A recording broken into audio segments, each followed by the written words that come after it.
الحمدللہ رب العالمین والصلاة والسلام علی خاتم النبیین اما بعد فاعوذ باللہ من الشیطان الرجیم بسم اللہ الرحمن الرحیم۔ پچھلی بار ہم نے قیامت کے بارے میں درس میں سنا تھا کہ قیامت میں کس طرح کے معاملات ہوں گے، اور ظاہر ہے قیامت اس لیے قائم کی جائے گی کیونکہ اس دن لوگوں کے بارے میں جنت یا جہنم کا فیصلہ ہونا ہے۔ تو بہت سے ایسے خوش نصیب ہوں گے جنہیں جنت کا حکم سنایا جائے گا، جن کے لیے جنت کا فیصلہ کیا جائے گا، اور بہت سارے بد نصیب ہوں گے جنہیں جہنم کا حکم سنایا جائے گا۔ اللہ کرے کہ ہم ان میں شامل ہو جو جنت کی طرف جائیں۔ تو ہمیں یہ بھی سمجھنا چاہیے کہ جہنم کیا ہے، وہ کیسی ہے، پروردگار نے قرآن مجید میں اس کے بارے میں کیا فرمایا ہے، اور جہنم کن لوگوں کے لیے ہے، جہنم میں کون جائیں گے۔ تو آج کے اس درس میں انشاءاللہ ہم جہنم ہی کے بارے میں کچھ باتیں سنیں گے تاکہ ہمیں اس کی حقیقت کا، اس کے معاملات، اس کے احوال کا ادراک ہو، ہم سمجھ سکیں کہ وہ کیسی ہو۔ اور ہو سکتا ہے کہ اس کی وجہ سے ہمارے اندر ایک خوف پیدا ہو اور ہم گناہوں سے اپنے آپ کو بچانے میں کامیاب ہو جائیں، ہم ایسے کام کرنے میں کامیاب ہو جائیں جن کی وجہ سے ہمیں جنت میں جانا نصیب ہو، نہ کہ جہنم میں جانا نصیب ہو۔ جہنم کا ذکر قرآن مجید میں بہت کثرت سے آیا ہے۔ پروردگار نے بتایا ہے کہ کن کو جہنم دی جائے گی، کنہیں جہنم میں بھیجا جائے گا۔ جگہ جگہ اس کا ذکر کیا گیا ہے۔ کہیں جہنم کو سقر کہا گیا ہے، کہیں اسے جہنم کہا گیا ہے، کہیں اس کے لیے سعیر کا لفظ، کہیں نار کا لفظ اللہ تعالیٰ نے استعمال فرمایا ہے۔ تو جہنم میں کن لوگوں کو ڈالا جائے گا؟ اتنا تو ہم جانتے ہیں کہ یہ عذاب کی ایک جگہ ہے، یہاں پر اللہ تعالیٰ کے نافرمان لوگوں کو ڈالا جائے گا۔ اگر میں ایک لائن میں کہنا چاہوں کہ جہنم کن کے لیے ہوگی تو وہ یہ ہے کہ دنیا میں جو امتحان برپا ہے، اس امتحان کے لیے پروردگار نے ہم سب کو پیدا فرمایا ہے۔ ہم سب ایک امتحان میں جی رہے ہیں نا، خدا نے ہمیں ایسے ہی نہیں پیدا کیا ہے، بیکار نہیں پیدا کیا۔ قرآن مجید میں اللہ تعالیٰ نے فرمایا بھی ہے، افحسبتم انما خلقناکم عبثا، کیا تم نے یہ گمان کیا کہ ہم نے تمہیں بیکار بنایا؟ نہیں، اللہ تعالیٰ نے بیکار نہیں بنایا۔ سورہ ملک میں اللہ تعالیٰ نے یہ بتایا کہ ہم نے تمہیں کیوں بنایا۔ خدا ہمیں ہمارا امتحان لے رہا ہے، ہمیں جانچ رہا ہے۔ تو اس امتحان میں جو کامیاب ہوں گے ان کے لیے جنت، اور جو ناکامیاب ہوئے ان کے لیے جہنم۔ تو ایک لائن میں اگر اس کا جواب اگر دیا جائے کہ جہنم کن کے لیے ہے تو ان کے لیے ہے تو خدا کے اس امتحان میں ناکامیاب۔ اب یہ ناکامیابی کے لیولز ہیں، کچھ بالکل ہی ناکامیاب ہوں گے جو جانتے بوجھتے کفر شرک کا ارتکاب کرتے ہوں گے، وہ بالکل ہی ناکامیاب ہوں گے۔ کچھ ایسے ہوں گے جو کسی درجے میں ناکامیاب ہوں گے۔ تو بہرحال ہمیں کوشش یہ کرنی ہے کہ ہمیں کسی بھی طرح کی ناکامیابی کا سامنا نہ کرنا پڑے، اور ہم ان لوگوں میں شامل ہوں جو قیامت کے دن کامیاب لوگ ہوں گے۔ تو جہنم ناکامیاب لوگوں کے لیے، خدا کی نافرمانی کرنے والوں کے لیے، ان لوگوں کے لیے ہے جو دنیا میں خدا کو بھولے بیٹھے ہیں، جو زندگی خدا کو بھلا کر گزارتے ہیں، جو خدا کو یاد نہیں کرتے، اس کے احسانات کو یاد نہیں کرتے، اس کی فرمانبرداری قبول نہیں کرتے، اس کی نافرمانی کو ہلکا جانتے ہیں اور اس کی نافرمانی ہی کے ساتھ زندگی گزارتے ہیں۔ کبھی انسان سے بھول چوک ہو جائے، انسان سے کبھی چھوٹی موٹی غلطیاں، چھوٹے موٹے گناہ ہو جائیں تو خدا تو ان کو ویسے ہی معاف فرما دے گا۔ لیکن وہ لوگ، بڑی تعداد میں ایسے بھی لوگ ہیں نا کہ جو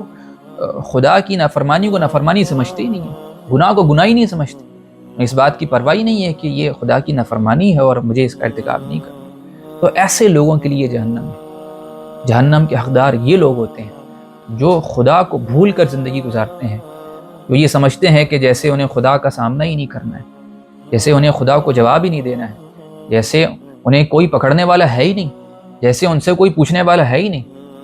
اور یہ ان کی خام خیالی ہے۔ ایک دن ایسا برپا ہونا ہے جس میں ہر ایک سے سوال کیا جائے گا۔ تو جہنم ان کے لیے ہے جو غافلین ہیں، جہنم ان کے لیے ہے جو سرکش ہیں، جہنم ان کے لیے ہے جو منکرین ہیں، جہنم ان کے لیے ہے جو نافرمان ہیں، جہنم ان کے لیے ہے جو ناشکرے ہیں، جہنم ایسے لوگوں کے لیے ہے۔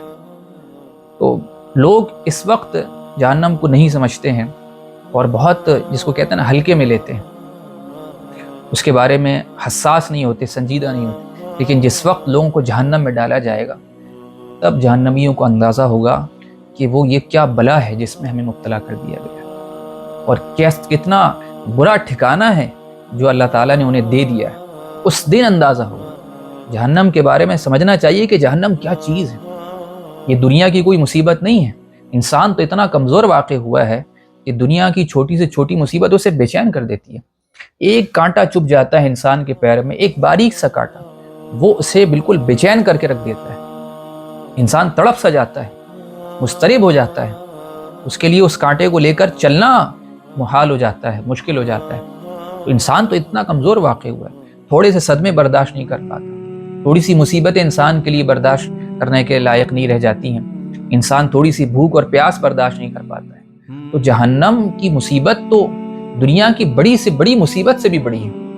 انسان تو اتنا کمزور ہے کہ دنیا کی چھوٹی مصیبتیں برداشت نہیں کر پاتا ہے، تو جہنم کی مصیبتیں، جہنم کا عذاب جو دنیا کی بڑی سے بڑی مصیبت سے بھی بڑا ہے، وہ بھلا کیسے برداشت کر سکے گا؟ تو جہنم کے بارے میں ہمیں پڑھنا چاہیے کہ خدا نے کیا فرمایا ہے کہ جہنم کیسی ہوگی۔ ذرا پڑھیں اس کو صحیح، اس کے اوصاف جو خدا نے جو اس کے احوال بیان کیے، ذرا ان کو پڑھیں اور اپنے دل دہلائیں کہ یہ ایسی کوئی جگہ نہیں ہے کہ جس کو ہم ہلکے میں لیں، جس کے بارے میں ہم غیر سنجیدہ رہیں، جس کے بارے میں ہم سیریس نہ ہوں۔ یہ کوئی ایسی چیز نہیں ہے۔ اگر ہمارا خدا پر ایمان ہے، اگر ہمارا اس بات پر ایمان ہے کہ خدا ایک دن ہمیں جمع کرے گا، ہم سب کو اکٹھا کرے گا، ہم سے پوچھے گا، ہمارے بارے میں فیصلہ کرے گا، اگر ہمارا جنت اور جہنم پر ایمان ہے، تو پھر یہ جہنم کوئی غیر سنجیدہ لینے کی چیز نہیں ہے۔